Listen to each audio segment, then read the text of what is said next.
नमस्कार, मेरा नाम ज्ञानेश्वर है और आप देख रहे हैं लाइव सिटीज। देखिए, मोकामा में बाहुबली अनंत सिंह की पत्नी लगातार आगे चल रही है। पटना के आर्यभट्ट नॉलेज यूनिवर्सिटी में मतों की गिनती चल रही है। हमारे रिपोर्टर उत्कर्ष वहां मौजूद है और इस वक्त जबकि सुबह के 9:30 बजे हैं और चौथे चक्र की मतगणना समाप्त हो चुकी है। खबर यह आ रही है मतगणना स्थल से कि नीलम देवी चौथे चक्र की मतगणना के बाद 5,690 मतों से आगे हो गई हैं। मतलब नीतीश की उम्मीदवार नीलम देवी, तेजस्वी यादव की उम्मीदवार नीलम देवी और मुकेश सहनी ने भी समर्थन दिया था। लेकिन आप देखिए, जो बीजेपी ने इतनी बड़ी ताकत लगाई मोकामा में, ललन सिंह मोकामा वाले उनकी पत्नी सोनम देवी को उम्मीदवार बनाया। तो अब चौथे चक्र की मतगणना के बाद क्या हाल है? नीलम देवी 5,690 मतों से आगे हैं। नीलम देवी को अब तक 15,882 मत मिले हैं। सोनम देवी को 10,191 मत मिले हैं। तो देखिए, आर्यभट्ट नॉलेज यूनिवर्सिटी जहां काउंटिंग चल रही है,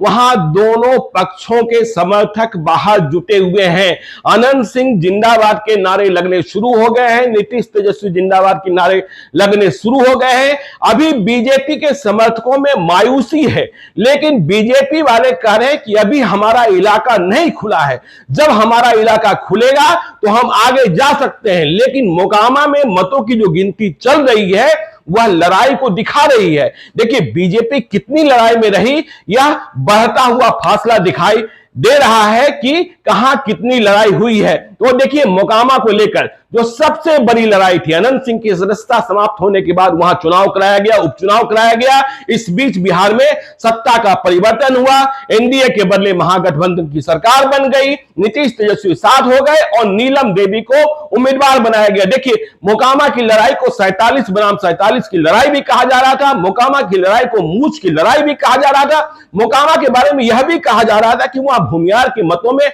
बहुत विभाजन हुआ है। लेकिन अब नतीजे जो हैं रुझान के रूप में दिखने लगे हैं। आगे इसका क्या असर होगा, लेकिन बहरहाल 5,690 मतों से देखिए, अनंत सिंह के पटना वाले बंगले पर जश्न की तैयारी चल रही है। कल रात से ही लोगों को मिठाई खिलाया जा रहा था। अभी से कुछ देर पहले हमारे रिपोर्टर आलोक ने नीलम देवी से बात की है, कार्तिक मास्टर से बात की है, जो एमएलसी है, बिहार सरकार के एक्स लॉ मिनिस्टर, जिन्होंने मोकामा में नीलम देवी की चुनावी यात्रा को, चुनाव प्रचार को संभाल रखा था, मैनेजमेंट को संभाल रखा था।